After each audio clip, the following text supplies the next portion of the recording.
Hello everyone. দুপুর দুপুর ready হয়ে সন্ধে সন্ধে নাগাদ আমি পৌঁছে গেছি মামার বাড়িতে। আজ আমার মামার বাড়িতে বিয়ের অনুষ্ঠান আছে, তার জন্যই তো মামা বাড়ি এসেছি আজ আমি। ও মা, দরজা খুলেই দেখুম যারে করুম তারে বিয়া। এ কি দেখছি আমি? এ তো আমার সতীন। আরে আরে, বিয়া আর কারে করমু? আমার বরকে তো আমি চোখেই দেখিনি, তার আগেই টপকে গেছে। তো যাই হোক, ওসব এখন ছাড়ো বস, এদিকে একটু ফোকাস করো। এখানে বিয়ের সব রকমের জিনিসপত্র গুছিয়ে রাখা আছে, সবাই দেখতেই পাচ্ছ নিশ্চয়ই। মা, আমার বুনুর কথা বলতে তো আমি ভুলেই গেছি। এই হচ্ছে আমার ঢঙ্গি বুনু, খুব মজায় আছে। মামার বিয়ে বলে কথা, একটু তো মজা হবেই। চলে আসলাম ছাদে। দেখো দেখো কি পাগল, আমার তুলির ব্রাশে করে বালি তুলে মেকআপ করছে। দারুণ দারুণ বুনু, এভাবেই এগিয়ে যা, তবেই তো তুই বড় হলে হয়ে যাবি বালি দিয়ে মেকআপ করে একজন বিউটিশিয়ান।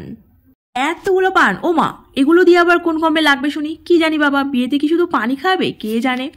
আর এই যে বন্ধুরা, তোমরা কি ভাবছো আমি এখানে শুধু ভিডিও করতে এসেছি? তোমরা ভুল ভাবছো, আমি আলপনা দিতে ছাদের উপর এসেছিলাম। বিয়েটা যেহেতু ছাদের উপরেই হবে, তাই আমাকে ছাদের উপরেই সাজাতে হবে আলপনা দিয়ে। আমার মতো তোমাদের কার কার আলপনা দিতে ভালো লাগে অবশ্যই কিন্তু কমেন্ট বক্সে জানিও। এই দেখো বন্ধুরা, মণ্ডপের চারপাশের বর্ডারটাই শুধুমাত্র কমপ্লিট হয়েছে, এখনো ভিতরটা বাকি আছে।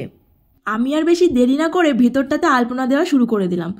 এইভাবে অনেক সময় আলপনা দেওয়ার পরে অবশেষে আমার আলপনা দেওয়ার সমাপ্তি ঘটলো। তো বন্ধুরা, কেমন হয়েছে আমার আলপনাটা অবশ্যই তোমরা কমেন্ট বক্সে জানিও। তো দেখা হচ্ছে আবার পরের ব্লগে, ভালো থেকো।